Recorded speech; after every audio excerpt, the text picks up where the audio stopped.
बिस्मिल्लाहिर्रहमानिर्रहीम, अस्सलामु अलैकुम। मैं हूँ फ़हीम अख्तर। नाज़रीन, इस वक्त पाकिस्तान के सियासी मंजरनामे के ऊपर एक ही बात ज़ेर गौर है और ज़ेर बहस है कि पाकिस्तान डेमोक्रेटिक मूवमेंट ख़त्म हो चुकी है। पाकिस्तान पीपल्स पार्टी और पाकिस्तान मुस्लिम लीग नून एक बार फिर 80 और 90 की दहाई की सियासत के अंदर वापस आ चुके हैं और इमरान खान के लिए रास्ता मुकम्मल तौर पर हमवार हो चुका है। और पीपल्स पार्टी और मुस्लिम लीग नून एक दूसरे के ऊपर डील्स के इल्ज़ामात लगा रही हैं और दोनों जमातें ये कह रही हैं कि पीपल्स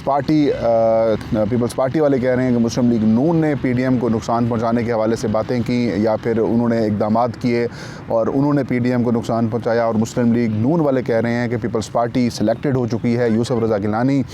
सिलेक्टेड अपोजिशन लीडर हैं, चेयरमैन सेनेट को उन्होंने एक्सेप्ट कर लिया है और एक नया इल्ज़ामात का पेंडोरा बॉक्स जो है वो इन दोनों सियासी जमातों के दरमियान खुल चुका है। मैं आज आपको बताऊंगा अंदर की ख़बर क्या है कि PDM के अंदर इख्तलाफात हुए क्यों हैं, PDM क्यों टूट रही है या टूटी है, यूसुफ रज़ा गिलानी कैसे अपोजिशन लीडर बने हैं और क्या पीपल्स पार्टी ने बेवफाई की है या फिर मुस्लिम लीग नून ने बेवफाई की है, अंदरूनी खाना क्या है, मौलाना फजलुर रहमान का फ्यूचर क्या होगा, उस हवाले से ही जो ख़बरें हैं वो भी आपके साथ शेयर करेंगे। नाज़रीन, कल जुमा था और जुमा एक बार फिर मुस्लिम लीग नून के लिए भारी साबित हुआ क्योंकि 10 और 11 मार्च को और जो 12 मार्च को चेयरमैन सेनेट और डिप्टी चेयरमैन सेनेट का इंतखाब हुआ तो उससे पहले एक सफ़ बंदी मुकम्मल की गई थी अपोजिशन जमातों के अंदर। जो ओहदे तकसीम किए गए थे, जो एक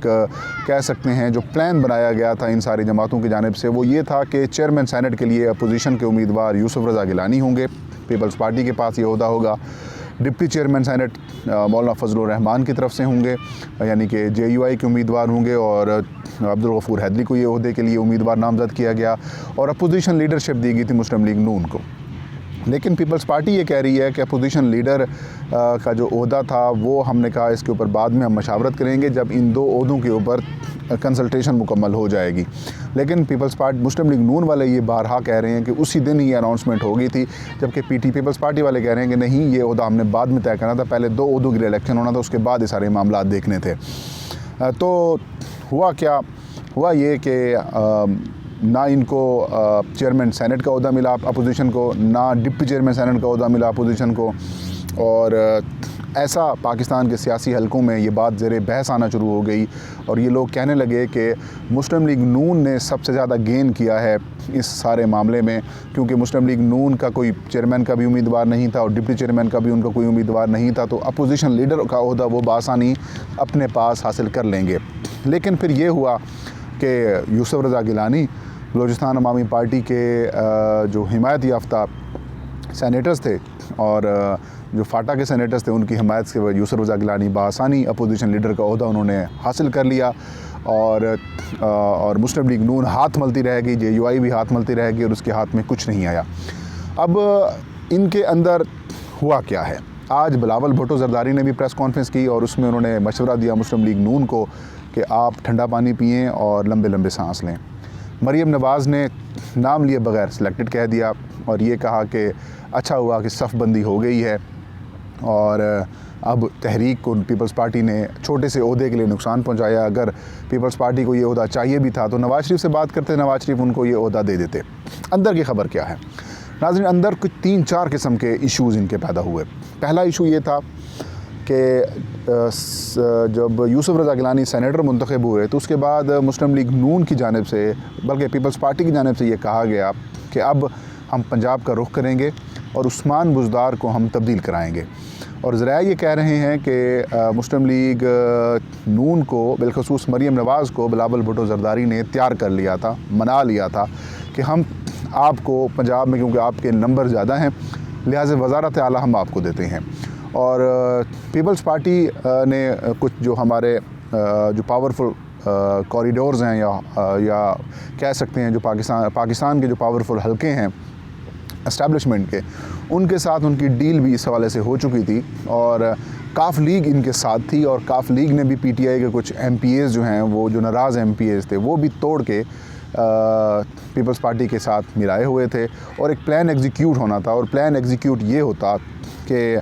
हमज़ा शहबाज़ या फिर मुस्लिम लीग नून में से किसी एक को वज़ारत आला के लिए नॉमिनेट किया जाता, तहरीक अदम एतमाद लाई जाती और तहरीक अदम एतमाद कामयाब करवा कर, जो कि मेरे ख़्याल में एक मेरी एज ए कह सकते हैं कि जो इलेक्टोरल एक्सपर्टीज़ हैं या फिर पार्लिमानी एक्सपर्ट, उसमें शायद पॉसिबल ना होता, लेकिन फिर भी एक प्लान उनका था कि अचानक मुस्लिम लीग नून उससे पीछे हट गई और जो एक बना बनाया प्लान था बिलावल का, या फिर यूँ कहें कि पीपल्स पार्टी काफ लीग का एक जॉइंट वेंचर था, वो धरा के धरा रह गया। और ये धरे के धरा रहने की वजह से इनके अंदर इख्तलाफात पैदा होना शुरू हुए और इख्तलाफात काफ़ी ज़्यादा संगीन नोयत के भी होने लग गए, क्योंकि इन्होंने सारी प्लानिंग की हुई थी, तैयारी की हुई थी कि इधर से हम यूसुफ रज़ा गिलानी को जितवाएंगे तो साथ पंजाब में हम तहरीक अदम एतमाद और उस्मान बुज़दार को हटाकर मुस्लिम लीग नून को ये चीज़ दे देंगे, और उसके बाद जब इधर से कामयाबी मिल जाएगी तो फिर हम बलूचिस्तान या फिर हम इधर इस्लामाबाद यानी कि वफाक में इमरान खान के ख़िलाफ़ तहरीक अदम एतमाद लेके आएंगे, उनको हटा देंगे। तो पीपल्स पार्टी को ने ये सोचा कि यार ये जो मुस्लिम लीग नून ने हमारे साथ किया है, इससे इत्तेहाद जो उन्होंने वादा किया है ये ख़राब हुआ है। मरीम नवाज़ ऑन बोर्ड थी, किसी हद तक ज़्यादा ऑन बोर्ड भी थी, लेकिन बीच में जो रखना डाला वो हमज़ा शहबाज ने डाला। हमज़ा शहबाज जैसे ही ज़मानत पर रिहा होकर आए, पार्टी की मीटिंग शुरू हुई, ये प्रपोज़ल उनके सामने रखा गया तो उन्होंने उसकी सरियन मुखालफत की और ये कहा कि अगर हम 2.5 साल के बाद पंजाब की वज़ारत आला ले लेंगे तो हमने कोई इतना बड़ा मनसूबा नहीं लेके आ सकेंगे, वफाक की जानिब से हमें फ़ंड्स नहीं दिए जाएंगे, रोड़े अटकाए जाएंगे, वफाक के मामलात की वजह से हम पुरसकून अंदाज में डिलीवर नहीं कर पाएंगे, और ये जो 2.5 साल आगे होंगे और जो इसमें हम कोई काम भी नहीं कर पाएंगे तो इसका नुकसान हमें होगा और पीपल्स पार्टी को पंजाब में पेनिट्रेट करने का एक मौका मिल जाएगा। हमज़ा शहबाज की इस तजवीज़ से नवाज़ शरीफ ने इत्तफ़ाक़ किया और मरीम नवाज़ को उन्होंने कहा कि आप अक्ल इस्तेमाल करें, आप ये ना करें बल्कि आप थोड़ा सा काम करें जिससे उस्मान बुज़दार को ही रहने दें। उस्मान बुज़दार जो है वो हमारे लिए ज़्यादा बेहतर हैं कि लोग अभी भी हमें याद कर रहे हैं, तो 2-2.5 साल गुजरते वक्त पता नहीं चलता, तो अगले दफ़ा ऑटोमेटिकली ख़ुद ही पंजाब के अवाम के लिए ऑप्शन के तौर पर मौजूद होंगे। तो मरीम नवाज़ को जब नवाज़ शरीफ ने भी यही कहा तो उसके बाद मरीम नवाज़ खामोश हो गई। तो पीपल्स पार्टी को जब ये दी गई इतला कि हम इसमें इंटरेस्ट नहीं लेते, तो पीपल्स पार्टी थोड़ा सा बैक फुट पे हो गई। पीपल्स पार्टी बिलावल को और बिलखसूस जिनके साथ उनकी कमिटमेंट्स थी उससे वो उनको पीछे हटना पड़ गया, इस वजह से वो थोड़े से नाराज़ थे। और फिर जब यूसुफ रज़ा गिलानी का चेयरमैन सेनेट का इलेक्शन हारना है उसमें, और फिर डिप्टी चेयरमैन के लिए मुस्लिम लीग नून और के कुछ लोगों का वोट ना देना भी JUI को काफ़ी ग्रां गुजरा, और JUI फे ने भी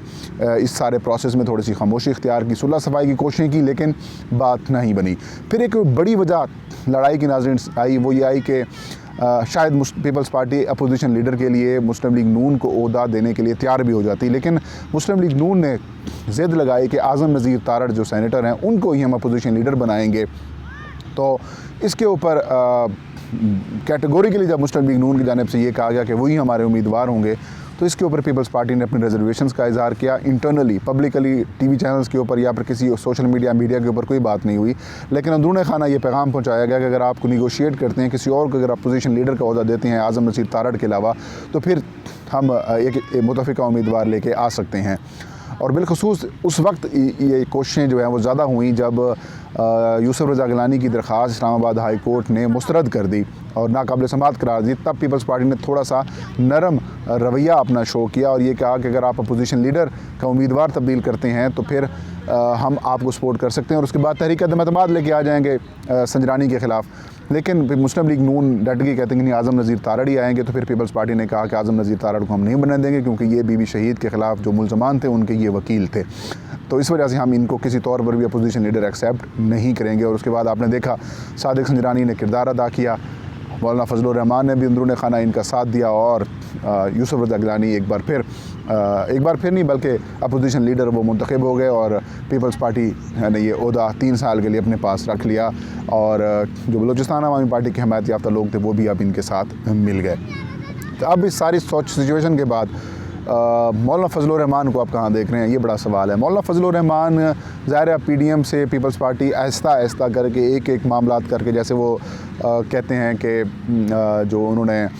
लॉन्ग मार्च के साथ इस्तीफ़ों को नत्थी किया और उससे पीपल्स पार्टी ने इनहराफ किया, तो उसके बाद फिर ये मामला अपोजिशन लीडरशिप वाला,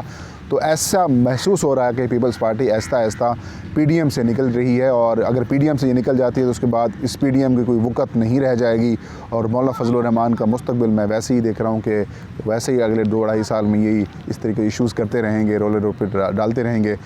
लेकिन वो जो अहमियत थी मौलाना फजलुर रहमान साहब की, वो अब मज़ीद नहीं रहेगी। और मैं ये देख रहा हूँ कि शायद एक दो करके और भी सियासी जमातें इनके अलायंस से निकल जाएँ। जैसे अवामी नेशनल पार्टी ने कैटेगोरिकली पीपल्स पार्टी का साथ दिया है, तो पीछे 6-7 रह जाएंगी, और इसमें मुस्लिम लीग नून और JUI होगी जो पार्लिमान में थोड़ी बहुत वोट रखती है। बाकी जमातें तो वैसे ही छोटी मोटी सियासी जमातें हैं। तो अब वो अहमियत मौलाना फजलुर रहमान के भी मुस्तकबिल जो है वो तारीख नज़र आ रहा है। तो नाज़रीन, ये थी आज की वीडियो। इंशाल्लाह नेक्स्ट वीडियो में नई खबर के साथ हाजिर होंगे। तब तक मुझे इजाज़त दीजिए। अपना और अपने चाहने वालों का बहुत सारा ख्याल रखें। अल्लाह हम सब कहाँ भी नासिर हो।